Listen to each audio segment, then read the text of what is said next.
Welcome everybody to Extreme Off-Road Silly Bills, and today we're dealing with the 2019 BMW Z4 Roadster. Now this has 905 horsepower, 657 pounds-feet of torque from a 5.4 litre twin turbocharged V10 engine, and the car itself now weighs 2,893 pounds, has off-road tyres, all-wheel drive and off-road suspension, and it can now do 0 to 60 in 2.186 seconds, 0 to 104.416 seconds, and going to a top speed of 246 miles an hour.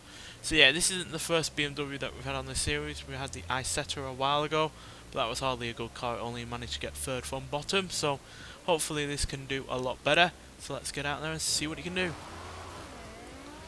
So yeah, if you know your BMW engines, you'll realise that the engine in this is from the M5 from about 10 years ago. And yeah, it's a cracking little engine. It's not the most powerful engine that we're going to have on this series, and neither is it the torquiest, but in a car that doesn't weigh all that much, more than 900 horsepower is plenty, and at least those turbochargers are going to give it a bit of extra torque than it would have otherwise had. And yeah, being a small, lightweight sports car, it's going to be quite agile.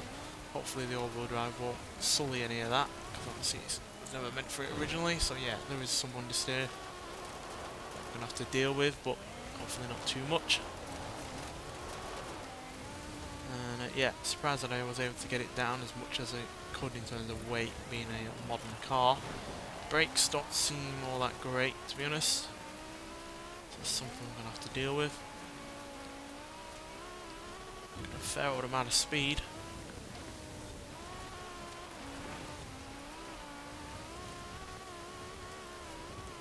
Even though it's well and truly out of its comfort zone, it's dealing with everything in terms of the bumps and jumps alright.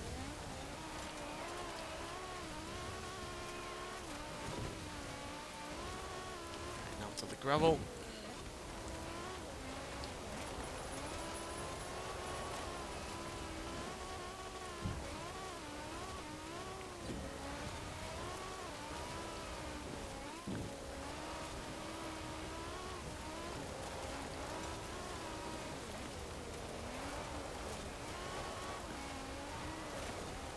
Yeah, even though I'm not a fan of the original engine's noise on this car, I am a fan of the car overall.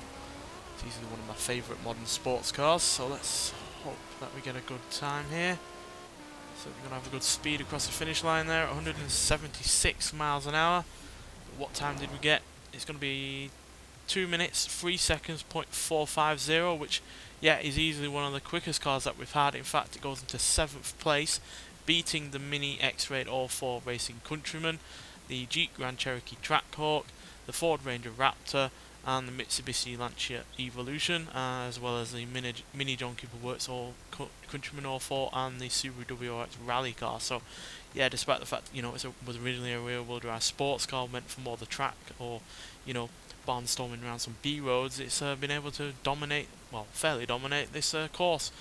And yeah, it's not even all that far off the likes of the Lamborghini Sesto Elemento and the Ferrari 250 LM, which were also surprises.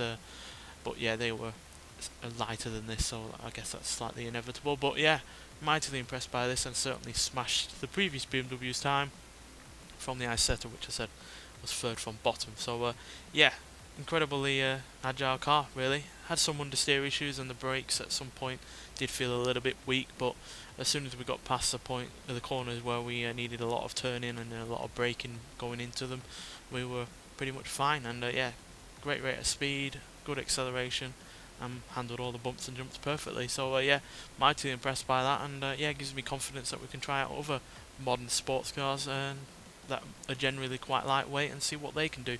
Because yeah, this might well not been the lightest sports car when in stock, but with all the upgrades they put on it, yeah, less than £3,000 certainly helped in that, dealing with all that off-road elements and obviously with the speed. So yeah, mightily impressed, and yeah, 7th place is not bad whatsoever. The top 10 is becoming increasingly crowded with cars that aren't meant to be going off-road, and yet they're dominating the top 10 and showing up the SUVs and general off-road vehicles. So yeah, the top 10 is becoming really rather diversified at the moment, and that's only a good thing. Nonetheless, thanks for watching, and I'll see you in the next one. Bye.